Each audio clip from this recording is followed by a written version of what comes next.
Oye, país, buenas noches, oye, país, yo soy Rudy González, gracias por su compañía en esta hora, como cada noche. Iniciamos la semana, iniciamos el mes de julio, séptimo mes del año, señor, nos llevan como caña para el ingenio. Y este mes de junio nos sorprende con informaciones importantes como cada día. El paso del huracán Beryl, punto esencial de atención de los dominicanos en el día de hoy. Los chismes, dimes y diretes en los grandes partidos, la Fuerza del Pueblo, el PLD y el propio PRM. El Código Penal en el Senado, alma nueva discusión. Haití, las fuerzas de Kenia ya comienzan el patrullaje y ya están haciendo temas importantes, temas interesantes. Hace 58 años asumió Joaquín Balaguer, después de la revolución, en el inicio del proceso democrático electoral que no se ha interrumpido hasta este momento. Estos y otros temas los analizaremos después de la pausa. La Oficina Nacional de Meteorología, ONAMET, informó que el huracán Beryl descendió a categoría 3 sobre las Antillas Menores, manteniendo su poderío y localizándose en la latitud 11.7 norte y longitud 60.2 oeste, esto es, a unos 165 kilómetros al sur-suroeste de Barbados, Antillas Menores. Se esperan vientos huracanados potencialmente catastróficos, una marejada ciclónica potencialmente mortal y olas dañinas cuando Beryl pase sobre porciones de las islas de Barlovento, con el mayor riesgo del núcleo en San Vicente y las Granadinas y Granada a partir de mañana. Así lo advirtió el Centro Nacional de Huracanes. Por tal sentido, la ONAMET mantiene alerta ante posibles condiciones de tormenta tropical desde Punta Palenque hasta Pedernales, en la frontera con Haití, significando que en las próximas 48 horas o menos, unos de los efectos asociados al ciclón tropical podrían afectar la zona bajo alerta. El director del Instituto Nacional de Recursos Hidráulicos, INDRI, informó que las presas se han preparado para recibir las lluvias que podría provocar el huracán Beryl. Olmedo Cava explicó que las presas están bajo el protocolo que se elabora para la temporada ciclónica. Cada presa se maneja con unos niveles que permitan recibir esos volúmenes de agua. Si son lluvias moderadas, claro que sí, pero no queremos que nos sorprenda una situación fuera de control, aseguró Cava. El presidente Luis Abinader se reunió hoy con su homólogo electo de Panamá, José Raúl Mulino Quintero, donde conversaron sobre el fortalecimiento de las relaciones bilaterales entre ambas naciones. En el encuentro previo al acto de toma de posesión del presidente panameño, también hablaron sobre los proyectos en común y abordaron temas relacionados con el turismo, aviación, economía, comercio, migración, entre otros.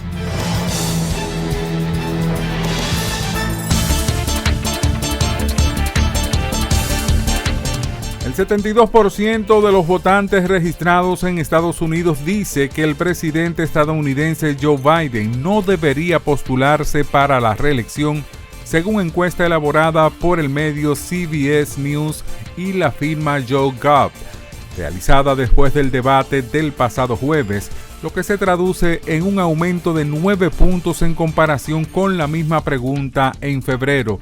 Biden, de 81 años, ha visto su candidatura debilitada como aspirante demócrata a los comicios de noviembre, tras el debate contra el expresidente Donald Trump, presidente entre 2017 y 2021, en el que se mostró torpe físicamente y por momentos titubeante, incoherente y sin acabar algunas frases.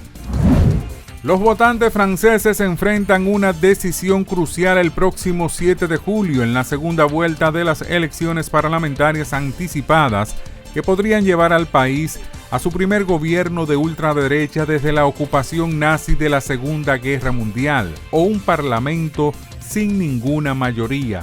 Los resultados oficiales sugieren que el Partido Nacionalista y Anti-Inmigración de Marine Le Pen, Agrupación Nacional, tienen muchas opciones de obtener una mayoría en la Cámara Baja del Parlamento por primera vez, pero el resultado sigue siendo incierto debido al complejo sistema de voto y a las estrategias políticas. La Suprema Corte extendió la demora en el caso penal contra Donald Trump por cargos de complot para anular las elecciones de 2020, lo que reduce la posibilidad de que Trump pueda ser juzgado antes de las elecciones de noviembre. En un fallo histórico, los jueces dijeron por primera vez que los expresidentes pueden ser protegidos del procesamiento por al menos parte de lo que hacen en la oficina oval, pero en lugar de hacerlo ellos mismos, los jueces ordenaron a los tribunales inferiores que determinen exactamente cómo aplicar la decisión al caso de Donald Trump. La libertad solo reside en los estados en los que el pueblo tiene el poder absoluto. Por el respeto a los valores democráticos y la dignidad del pueblo dominicano, el rumbo de la tarde, plural, objetivo, comprometido siempre con la verdad. Con Georgie Rodríguez, Rudy González y Ramón Colombo. Los poderosos ya están en el aire.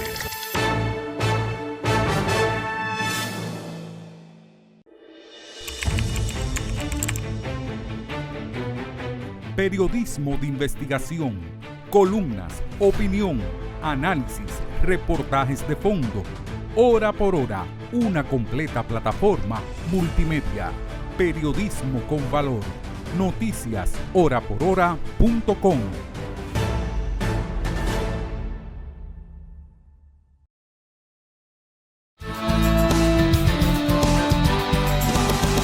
Señores, oigan esto. Nunca se había visto un huracán tan poderoso, tan temprano en la temporada ciclónica.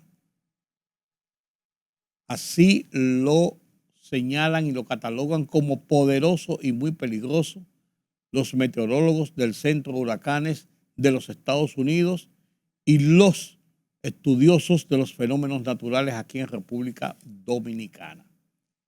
215 kilómetros por hora desarrollaba en la tarde de hoy, categoría 4.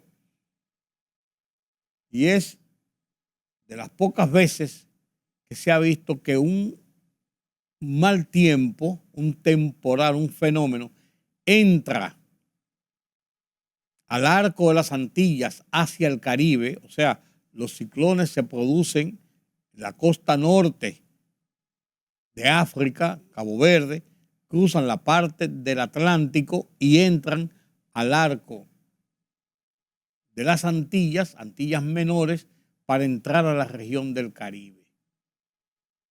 Pocas veces ha entrado un mal tiempo ya como ciclón y categoría de esta naturaleza como lo está haciendo este huracán Beryl, que en República Dominicana se ha estado tomando todas las medidas de precaución, alertas y emergencias. Todo el litoral sur está en estado de alerta verde y amarilla. Y aunque va a pasar su centro hasta este momento, en la trayectoria que lleva, a unos 200 y tantos kilómetros de la costa en sí, de lo que es República Dominicana y Haití, o sea, de la isla, no es menos cierto que su gran concentración nubosa y cualquier giro, por leve que sea, hacia arriba, hacia el norte, podría afectarnos de forma contundente en República Dominicana. Se espera que en la madrugada de este martes comiencen a sentirse los vientos y las lluvias que trae este huracán que ya anda en categoría 4. Ya habían dicho los expertos, los meteorólogos, que esta temporada ciclónica iba a ser altamente activa y que se iba a producir una cantidad de huracanes, de ciclones de alta categoría de manera inusual a como ha ocurrido en los últimos tiempos. Se preveían 16 o 17 ondas tropicales, tormentas tropicales, que iban a llevar nombre.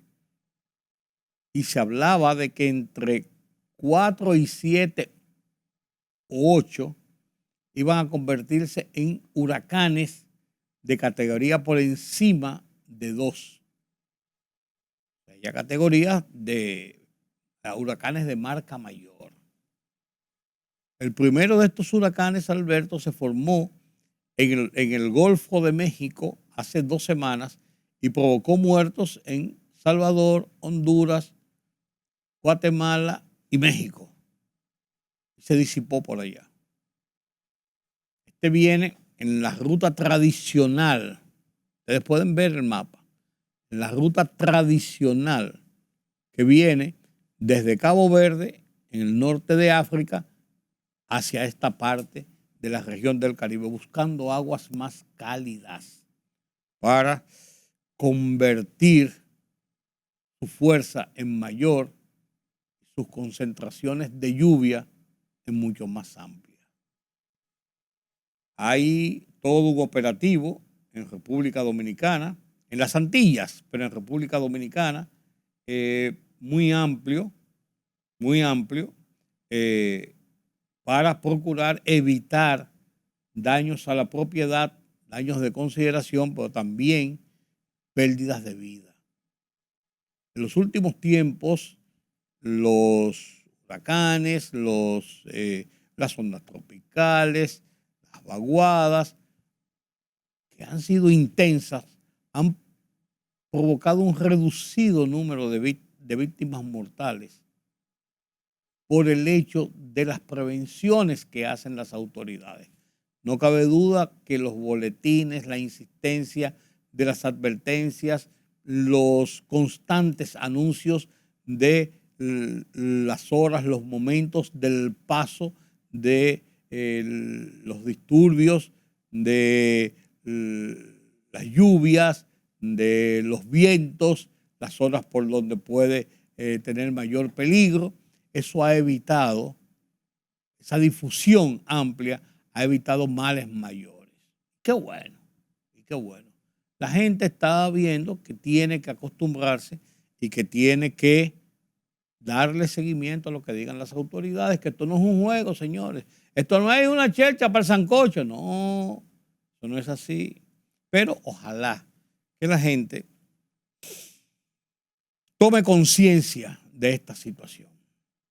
El 1 de julio de 1966, un mes después justamente de que el 1 de junio de 1966 se celebraran elecciones generales en República Dominicana, unas elecciones con las fuerzas de intervención norteamericanas y de otros países, aún en territorio dominicano, unas elecciones bajo los auspicios y la vigilancia de la Organización de Estados Americanos, de la OEA, unas elecciones que vinieron a restablecer el orden institucional roto después de el ejercicio de un gobierno de facto de 1963, de septiembre de 1963 hasta el 24 de abril de 1965, y después todos los pormenores, los detalles y la división estructural de la sociedad dominicana que se produjo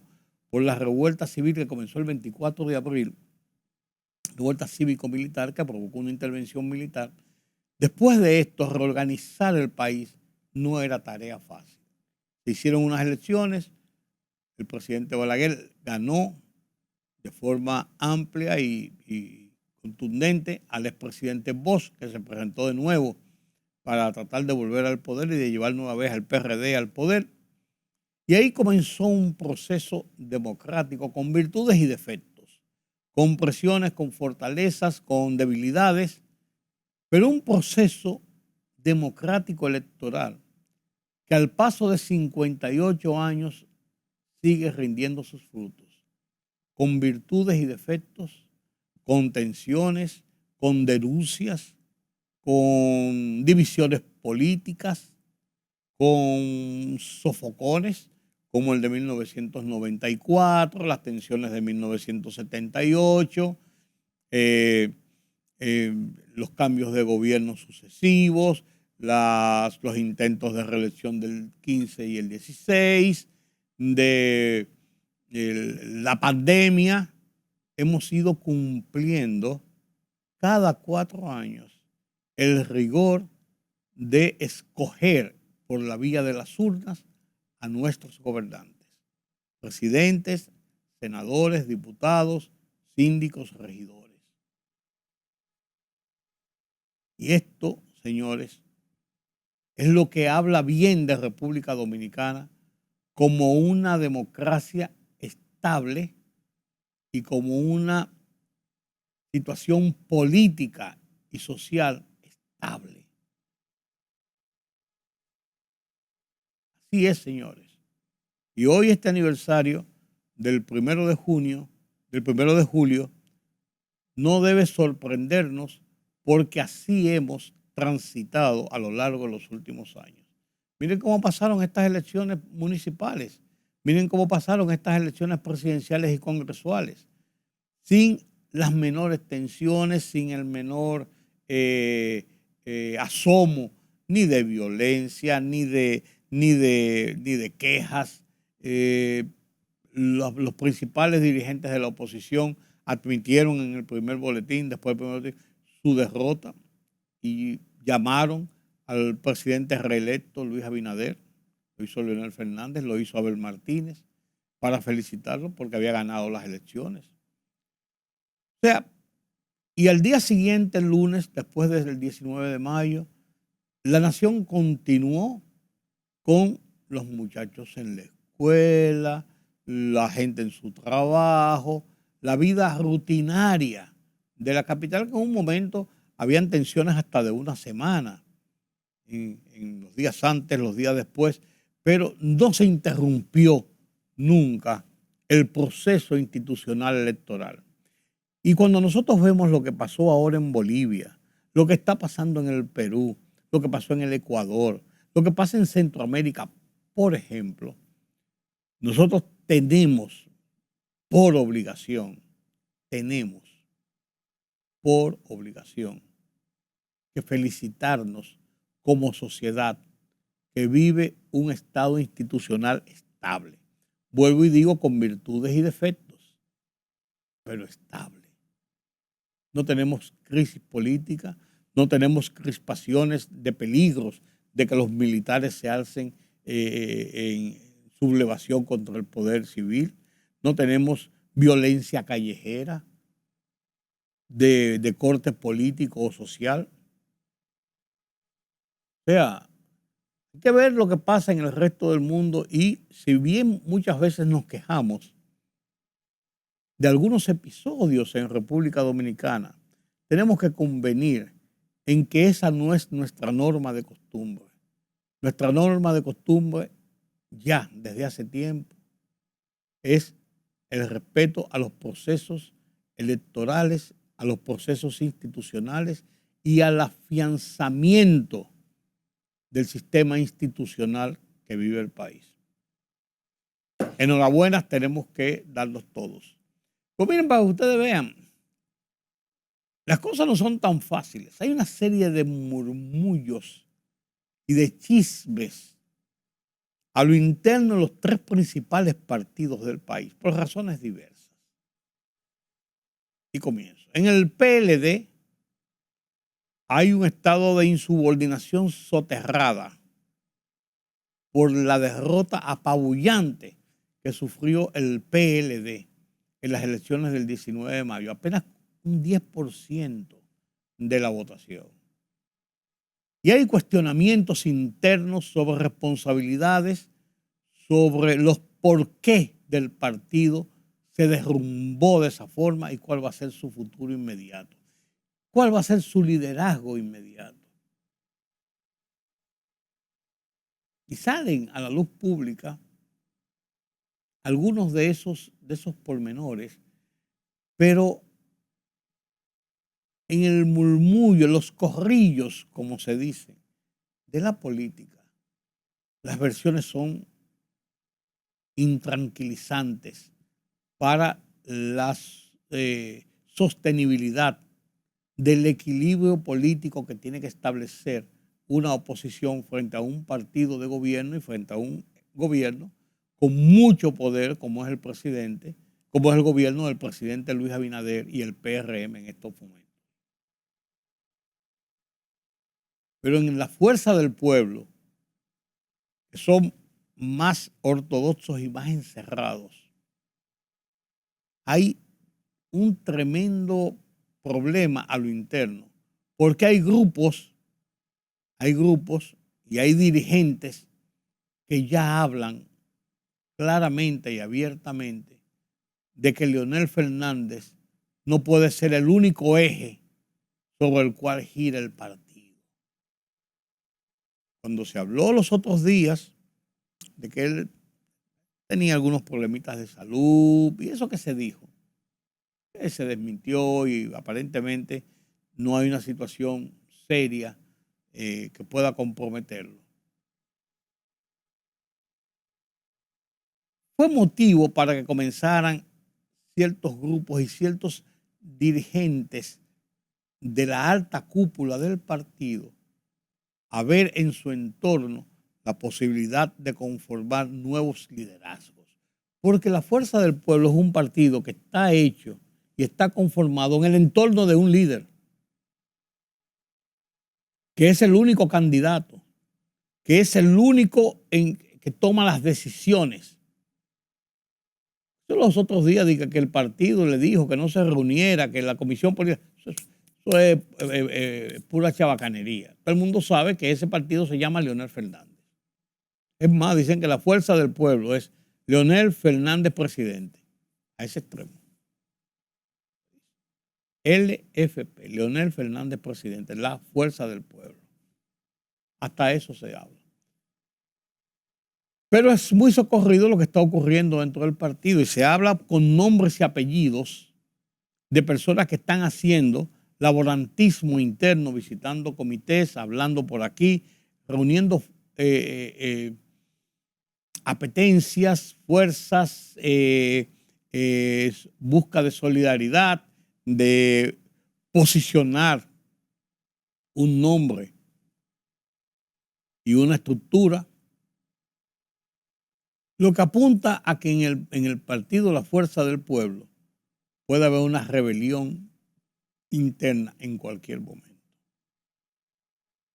Y en el PRM, con todo y ser los dueños del poder, al acercarse el final del actual periodo de gobierno y el inicio del próximo periodo en agosto del propio presidente Luis Abinader, que ganó cómodamente la reelección, a lo interno hay una serie de chismes y de zancadillas, porque mucha gente que incluso están en posiciones, quieren otras posiciones dentro del tren administrativo, que les son más atractivas, que le parecen ascenso, que le parecen mejores. Hay otros que están fuera y que están buscando su lugar para ser posicionados porque conformaron parte de la estructura importante de campaña para la reelección de Luis Abinader y están esperando su turno al bate. Y hay otros que temen ser sacados y quedar fuera del estamento de gobierno. Entonces hay esos chismes, esas rebatiñas. Y hasta circulan y han puesto a circular de aquí y de allá listados de posibles posiciones que se le otorgarían a fulano, a perencejo o a sutano, acomodando nombres y posiciones a las apetencias de muchos, cuando no, por el morbo de salir a decir, han dicho que hasta los decretos están hechos. Entonces, en los tres partidos hay un momento de crispación interna en este momento, cada uno en su escenario propio, cada uno por sus razones propias, cada uno con sus objetivos internos propios. Claro, estas situaciones individuales de los partidos no afecta el sistema institucional ni el sistema democrático, pero podríamos estar asistiendo a rebeliones internas que rompan los esquemas del caudillismo, del predestinamiento, se puede decir, no sé, de los predestinados, de los elementos que son imprescindibles dentro de las estructuras políticas. Podríamos ver cambios interesantes y podríamos ver acciones internas interesantes en los próximos días. No lo duden, no lo duden. Eso es así, señores. Pero qué bueno, qué interesante. Otro tema que quería tratar con ustedes es lo que ocurre con el Código Penal. El Código Penal, en una de esas acciones de populismo abierto, el Senado sacó de una gaveta el proyecto de código, lo sometió, no lo leyeron, hicieron un aparataje ahí publicitario, lo aprobaron en primera lectura, la nueva versión de las tantas versiones que ha tenido este Código Penal, lo aprobaron y entonces lo enviaron a comisión de estudio. Populismo.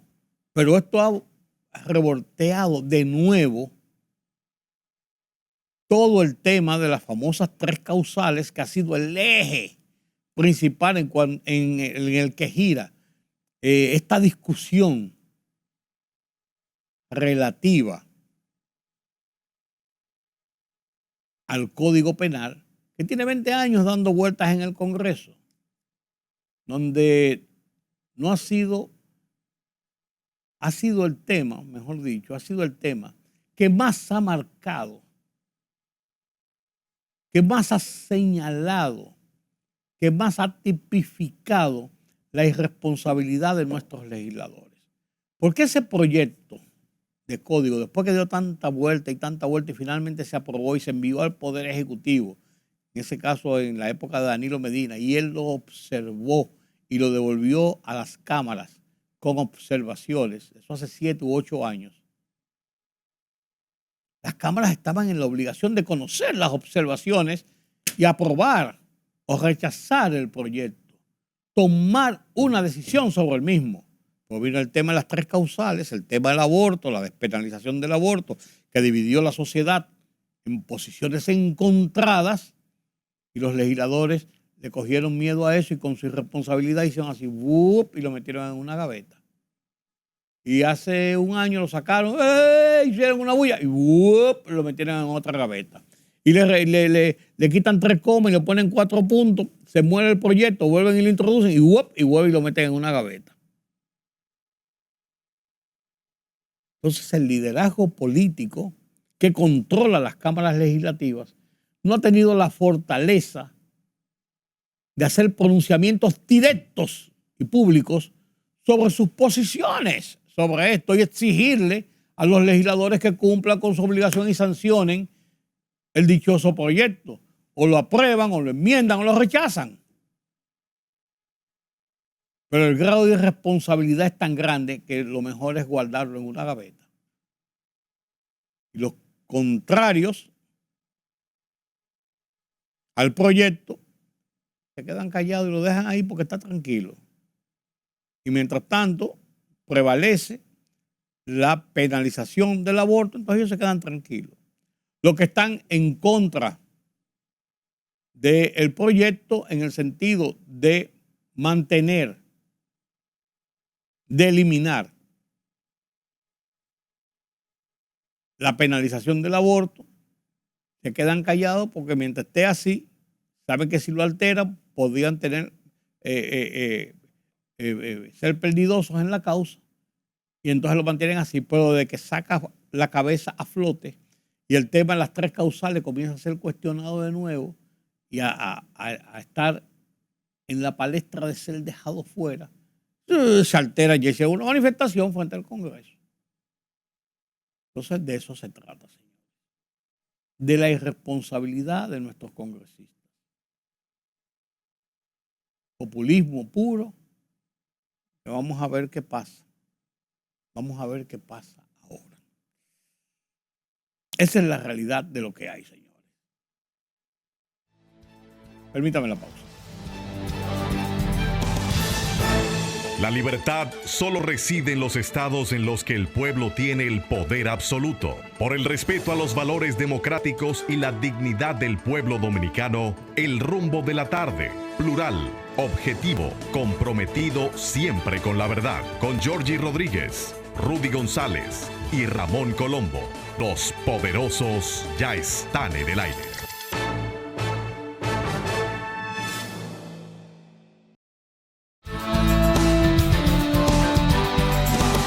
Las tropas de Kenia están en Haití y salieron a patrullar Puerto Príncipe. Y Barbecue dijo que le declaró la guerra y que va a haber guerra. Vamos a ver qué pasa. Vamos a ver si es verdad que esto ocurre, porque una cosa es llamar al diablo y otra es verlo llegar. Las tropas están allí, hay mucha publicidad con las tropas, muchas fotografías, marchando por las calles, con fusiles modernos, dispuestos a la guerra, dispuestos a enfrentar al enemigo. Y las bandas, nosotros somos los dueños de esto aquí, este territorio de nosotros, y van a tener que enfrentarse con nosotros a sangre y fuego. Vamos a ver dónde estará la verdad. Mientras tanto, el primer ministro haitiano, el nuevo primer ministro, está en Washington, fue a visitarlo, a ponerse donde el capitán lo ve y dice, bueno, ya están allá la gente, vamos arriba ahora.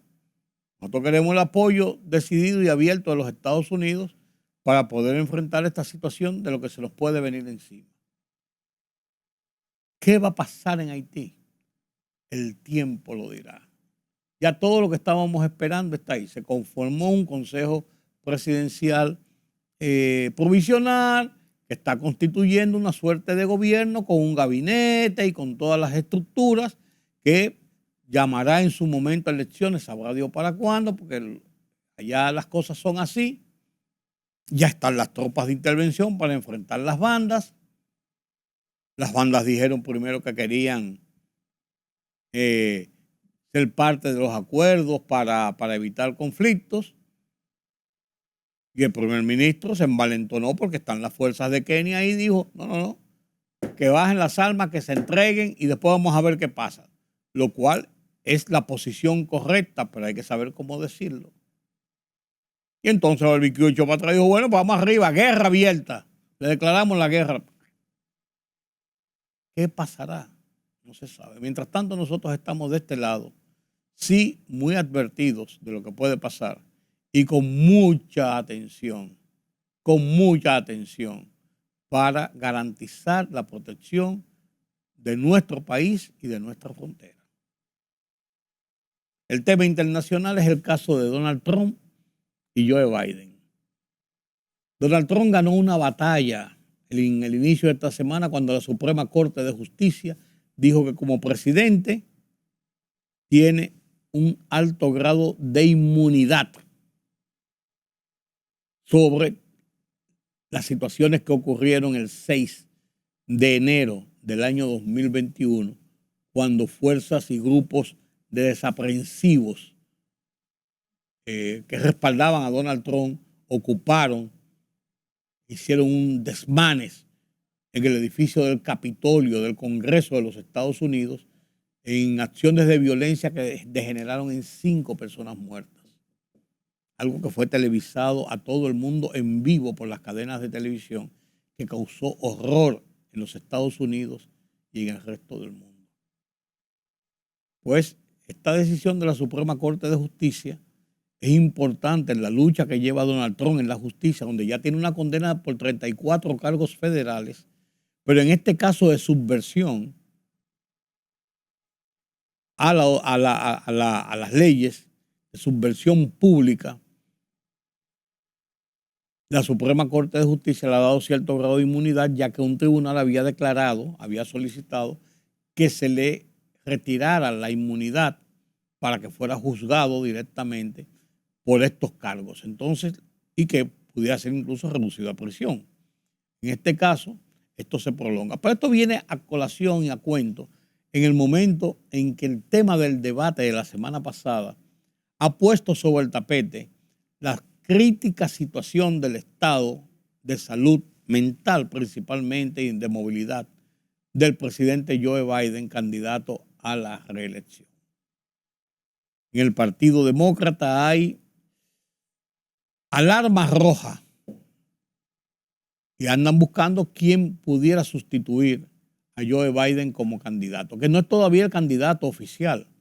El candidato oficial se escoge, el Partido Republicano ahora en julio, en su convención de julio, y el Partido Demócrata en su convención para el día 10, si no me equivoco, del mes de agosto. O sea, él puede ser perfectamente sustituido porque él no es el candidato oficial todavía. Se mencionan y se barajan nombres, por la voz de los Estados Unidos de América, en un conversatorio y un diálogo, un foro interesante, pone el tema en el contexto y abre una discusión de qué va a pasar después del debate con la situación de Joe Biden y la correlación de fuerzas de cara a las elecciones del 5 de noviembre próximo. Comparto con ustedes este foro interamericano de la voz de los Estados Unidos de América, dirigido por Gonzalo Abarca, y con esto nos despedimos hasta mañana, nueva vez aquí en Color Visión. Yo soy Rudy González, pasen un feliz resto de esta noche. Miren los detalles de este foro sobre la situación electoral de los Estados Unidos. El presidente demócrata Joe Biden y el expresidente republicano Donald Trump tuvieron su primer debate a tan solo 5 meses antes de las elecciones generales programadas para el 5 de noviembre. La contienda electoral continúa extremadamente reñida y ambos candidatos mantienen un empate virtual de acuerdo con la última encuesta de la Red Pública de Radio o NPR. Pero ¿cuáles fueron los temas destacados por cada candidato? ¿Qué visión presentaron cada uno, más bien el jueves, ¿no?, sobre el futuro de Estados Unidos? Bien, Alex Segura nos presenta el siguiente resumen. El presidente Joe Biden y su predecesor, el candidato republicano Donald Trump, se enfrentaron en un esperado debate televisado, pero sin público, donde defendieron posturas opuestas en temas como el estado de la economía, el conflicto en Gaza y la gestión de la inmigración. Precisamente en un periodo en el que el número de migrantes interceptados en la frontera entre Estados Unidos y México ha disminuido, según la Casa Blanca, en más de un 40% después de la entrada en vigor de un decreto que restringe el acceso al país, Biden habló sobre su estrategia. Trabajamos muy duro por lograr un acuerdo bipartidista sobre este tema. Aumentamos significativamente los agentes de asilo y, por cierto, la patrulla fronteriza respalda mi posición. Trump, conocido por su férrea postura contra la inmigración irregular, fue un paso más allá y llamó asesinos a los migrantes que cruzan la frontera sin la documentación en regla. Nuestra frontera es considerada el lugar más peligroso del mundo. La abrió y estos asesinos están llegando a nuestro país y están violando y matando mujeres, y es algo terrible. El debate empezó ya con una alta intensidad entre los dos aspirantes cuando Trump acusó directamente a Biden de la alta inflación y del sufrimiento de las familias estadounidenses para llegar a fin de mes por los altos precios. No ha hecho un buen trabajo, ha hecho un mal trabajo y la inflación está matando a nuestro país, nos está matando. El candidato del Partido Demócrata, sin embargo, cargó contra su antecesor en el cargo por dejarle una economía en mal estado. Lo que me dejó el señor Trump fue una economía que estaba en caída libre. La pandemia fue tan mal manejada que mucha gente estaba muriendo. La economía colapsó. En el ámbito de la política exterior, el conflicto en Gaza acaparó gran parte del protagonismo. Los únicos que quieren que la guerra continúe es Hamás. Deben ser eliminados. No se puede permitir a Hamás que continúe. Hay que debilitar a Hamás como lo hicimos con Bin Laden. Biden dijo que el único que quiere seguir adelante es Hamás. En realidad, el que quiere seguir adelante es Israel. Debería dejarlos ir y terminar el trabajo. Se ha vuelto como un palestino débil. También mostraron sus diferencias sobre la guerra en Ucrania y la organización del Tratado del Atlántico Norte, la OTAN. Es el peor comandante en jefe, los militares no le aguantan. Si tuviéramos un verdadero presidente respetado por Putin, él nunca hubiera invadido a Ucrania. Nunca había oído semejante disparate. Este es el hombre que se quiere salir de la OTAN. Nuestras fortalezas son las alianzas. Biden y Trump se encontrarán nuevamente el próximo 10 de septiembre en un segundo debate presidencial, esta vez a menos de 2 meses de la celebración de las elecciones en noviembre. Alex Segura, Voz de América. Bien, este era el resumen del debate del jueves, el debate presidencial de CNN. Y ahora para analizar este primer encuentro entre los candidatos me acompaña Patricia Sosa, analista demócrata, y María Herrera Mellado, analista republicana. Muchísimas gracias por estar con nosotros. Un placer siempre tenerlas en foro. Bueno, y Patricia, voy a empezar contigo porque uno de los temas que preocupa a los estadounidenses es la edad del presidente, su habilidad para servir un segundo mandato. A sus 81 años, Patricia, Biden es el presidente en ejercicio de mayor edad en la historia de Estados Unidos, como bien lo sabes. Si es reelecto, dejaría la Casa Blanca a los 86 años. La pregunta, ¿disipó el presidente Biden esa duda sobre su capacidad mental para gobernar? Bienvenida. Gracias, realmente un honor estar aquí con ustedes hoy y poder comentar sobre este histórico debate. Todo el mundo sabe que los demócratas están muy preocupados. Vamos a comenzar, el primer debate históricamente pues fue el de John F. Kennedy y Richard Nixon, y lo que todo el mundo se acuerda es que la inseguridad de Nixon sudando, ansioso, y la postura y seguridad de Kennedy. Nadie se acuerda que discutieron. Y desafortunadamente esos son los debates. Los debates son la presencia, la energía, y es un problema para los demócratas. Y no pudieron, él no pudo, y él tenía ese peso de convencer, que él tenía la energía y la capacidad de concentración. Lo trágico de todo esto es que sí, los temas que resaltó son importantes para su base, importantes para el país, en la criminalidad de Trump, la inconsistencia en cuestión de sus posiciones de relaciones exteriores. Siguió con muchas falsedades, como siempre, reclamando hechos, dándose crédito por cosas que realmente no debe darse crédito. La data lo dice, sé que mi colega republicana va a decir lo contrario, pero la data lo dice, de que son falsedades lo que dijo Trump. Pero no podemos quitar que están pendientes los votantes si él tiene la energía y la capacidad. Lo trágico es que Trump tendría 83 años cuando termine el segundo término si sale electo. No estamos hablando de unas grandes diferencias de edad entre los dos candidatos, pero sí lo que ayer fue la diferencia de energía, y es algo que los demócratas y el liderato demócrata está prestando mucha atención. Hay una convención en Chicago el 19 de agosto y es una convención donde decisiones diferentes se pueden llevar a cabo. Vamos a ver qué pasa. Bueno, muy bien. Ahora, María, ¿crees que Biden disipó esa duda sobre su habilidad mental para gobernar? Trump insistió, ¿no?, en que Biden debe someterse a un test cognitivo debido a su edad. Pero también, como bien lo ha dicho Patricia, Trump tiene 78 años. Adelante, María. Bueno, yo creo que todo el mundo pudo ver en el estado mental, ¿no?, el aspecto cognitivo de Biden ayer, y la imposibilidad de esta persona de liderar la Casa Blanca y defender los intereses de los Estados Unidos de América.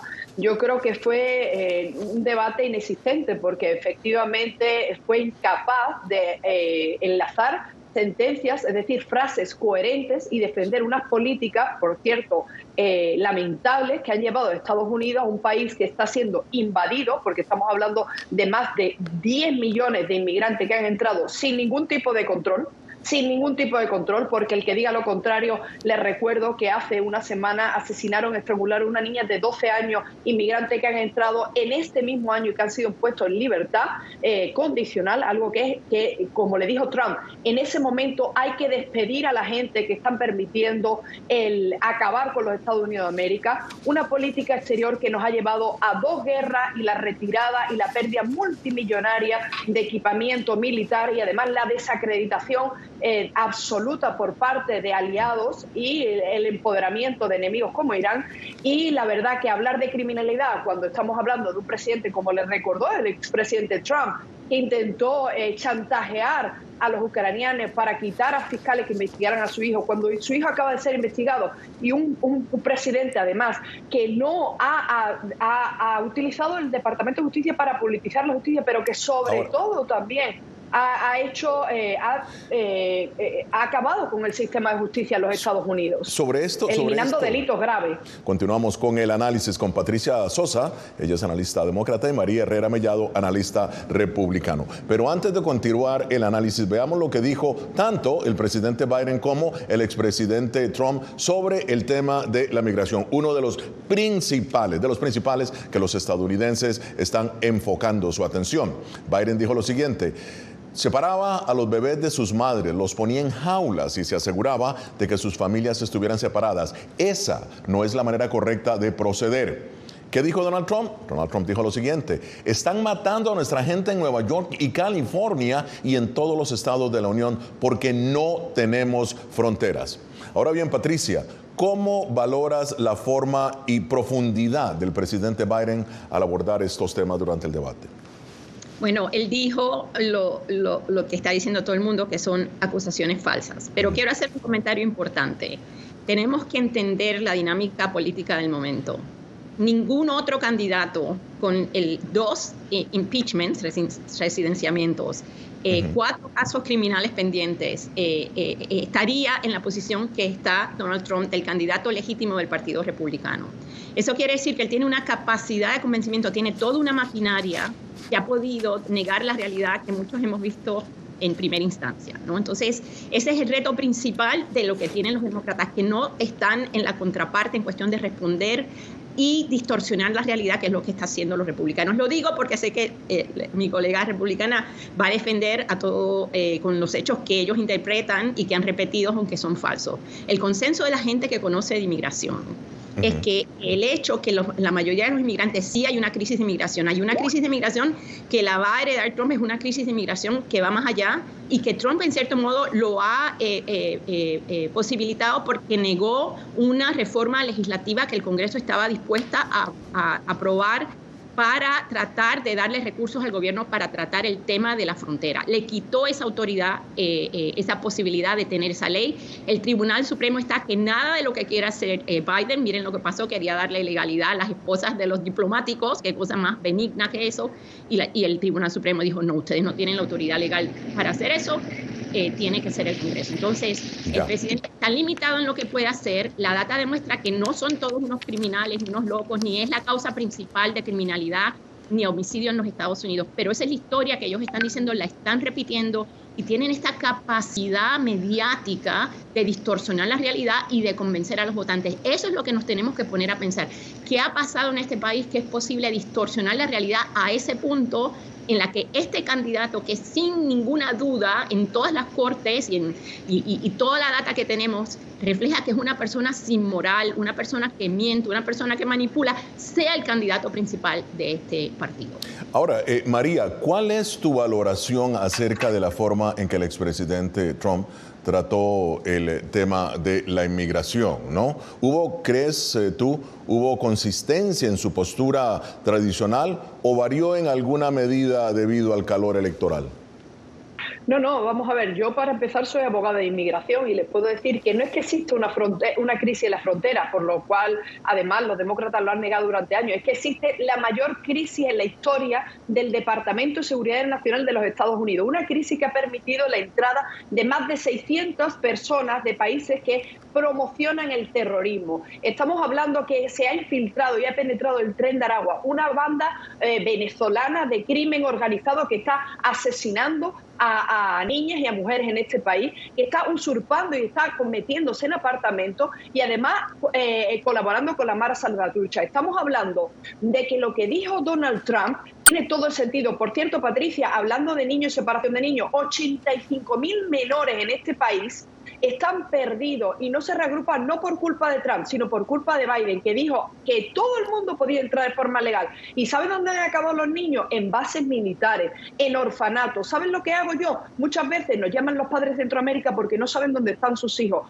porque con las políticas de poner a los bebés en manos de los narcotraficantes y traficantes de seres humanos estamos acabando con la vida de los niños y además la separación de familias. Por cierto, las aulas y el deportador en jefe fue Barack Obama, vicepresidente Joe Biden. Donald Trump lo que está diciendo es ley y orden, que es lo único que deberíamos de pedir todos los estadounidenses para salvar la vida en este país. Ahora bien, vamos a ir por varios temas porque verdaderamente fue muy amplio el espectro que se tocó la noche del jueves. La política, Patricia, la política exterior de Estados Unidos fue un foco de interés en el debate, obviamente. En tu opinión, ¿qué visión presentó Biden sobre la guerra de Israel contra Hamas y su apoyo a Ucrania? Biden ha sido criticado fuertemente por su política, ¿no?, hacia Israel en ese conflicto contra Hamas. De hecho, Trump lo criticó fuertemente diciéndole que parecía como si fuera un palestino. Adelante. Exactamente. La política de Biden es clara. Un apoyo prácticamente incondicional a Israel. Le han dado todas las armas necesarias. Esa es la política de los Estados Unidos. Ese es donde está el consenso de la población. Hace las encuestas y lo dicen. Y Biden ha seguido. La diferencia entre Trump y Biden es que Biden tiene una larga trayectoria en el mundo diplomático. Él cree en la paz. Él cree que hasta para la supervivencia del Estado de Israel tiene que haber algún tipo de acuerdo donde puedan resolver los problemas. En este momento Israel, déjame terminar, Israel está siendo totalmente marginado en el mundo diplomático. El único aliado que tiene Israel en este momento es los Estados Unidos. Y eso es bajo Biden. Eso es bajo Biden.